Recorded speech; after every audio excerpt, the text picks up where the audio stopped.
আজকে এখানে যার জানাজায় আমরা দাঁড়াইছি,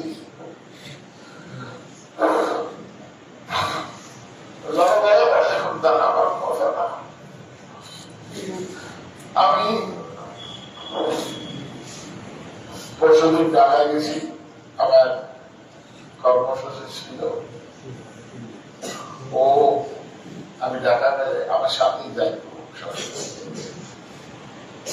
এবং এই মরবাড়িতে থাকতে আমার দ্বারা 24 ঘন্টা 12 ঘন্টা 18 ঘন্টা এরকম থাকতো। ও কালকে আমি ঢাকা যখন যাই, ও বলে যে আমি জানবো না, আমাদের এই যে কাজ আছে আমরা এগুলো করবো। কিন্তু আমার সাথে যায় নাই, আমার সাথে ঢাকা সময় আমার সাথে যায়। আজকে ও আমার সাথে মডেল মসজিদ এবং আমাদের উপজেলা পরিষদ মসজিদে আমরা একত্রে নামাজ পড়তাম। ওরা ও 5 ওয়াক্ত নামাজ পড়ে, ও মানুষের সাথে খারাপ আচরণ করে। এখন পর্যন্ত আমি পাই না, ও কোনো সময় মানুষের সাথে খারাপ আচরণ করে নাই। নামাজ ছিল, ও পার্থপক্ষে কোনো সময় জামাত বাদে নামাজ পড়ে নাই। একজন যদি কোনো কাজ বা জরুরি কিছু থাকলে হয়তো জামাতে করে না, কিন্তু 5 ওয়াক্ত নামাজ জামাতেই করার চেষ্টা করছি। যাই হোক, নিয়তি তা নয় যে ও তো আমার সাথে ঢাকায় যায়, আর মৃত্যু ওইখানে, এখানে তো আমাদের আর কিছু বলার না।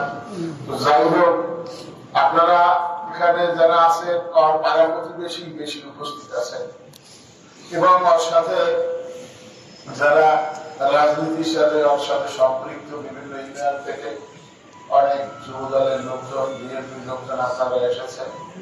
ও রাজনীতি করেছে, যদি আর কথাবার্তা আচার আচরণে কষ্ট পেয়ে থাকেন রাজনৈতিক কারণে, তাই জন্য সবাই মাফ করে দেন। ও তো নাই, ও তো এই একটা মাসুম বাচ্চা রেখে গেছে, ওটাই ছেলে, আর কোনো সন্তান নাই, একটাই ও হাফিজি পড়ে।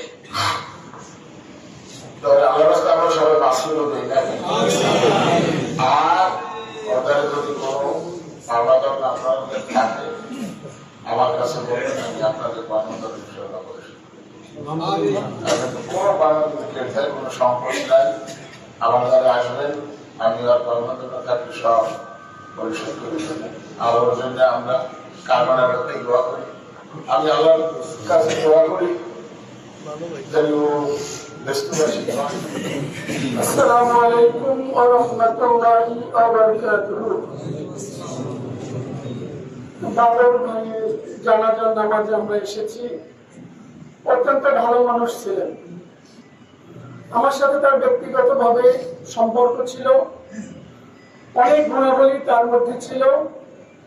আর সড়ক দুর্ঘটনায় আল্লাহ তাআলা তাকে নিয়ে গেছেন। আল্লাহ রাসূলের বক্তব্য অনুযায়ী সড়ক দুর্ঘটনায় ইন্তেকাল করা হাদিসের বর্ণনা যে এক ধরনের শহীদি মওত। আমরা আল্লাহর কাছে দোয়া করব, আল্লাহ তাআলা তাকে যেন শাহাদাতের মর্যাদা দান করেন। এবং আমার মনে হয় তার আচার আচরণ, তার অ্যাক্টিভিটিসে মানুষ খুশি ছিল। আমরা তাকে ভালো বলতেছি, রব্বে কারীম আপনি তার নামটা ভালো লোকের তালিকায় অন্তর্ভুক্ত করে দিন, তাকে জান্নাতের উচ্চ মাকাম দিয়ে। এবং তার সন্তান উনি ভালো মানুষের জন্য, এই জন্য মাদ্রাসা লাইনে পড়াশোনা করাচ্ছেন।